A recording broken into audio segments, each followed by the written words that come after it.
म भ्रष्टाचार गर्दिनँ, अरूलाई पनि भ्रष्टाचार गर्न दिन्न भन्ने कुराले धेरै ठुलो असजिलो पनि पैदा भयो होला। नेपाललाई समृद्ध बनाउने, नेपाली जनतालाई सुखी बनाउने उद्देश्य बोकेर हिँडेको मान्छेलाई यस्ता सानातिना गाली गलौजहरूले खासै फरक पर्दैन। म आफ्नो उद्देश्यमा केन्द्रित छु।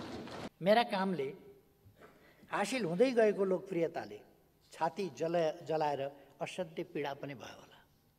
म यो देश र यस देशका जनताको सेवाको निम्ति जन्मिएको जस्तो ठान्छु। म प्रधानमन्त्री हुन जन्मिएको होइन, काम गर्दै जाँदा प्रधानमन्त्री पनि भएँ।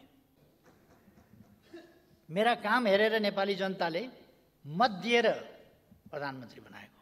बिना छलकपट, बिना स्वार्थ ती राष्ट्रिय उद्देश्यमा केन्द्रित भएको सरकार चाहिन्छ।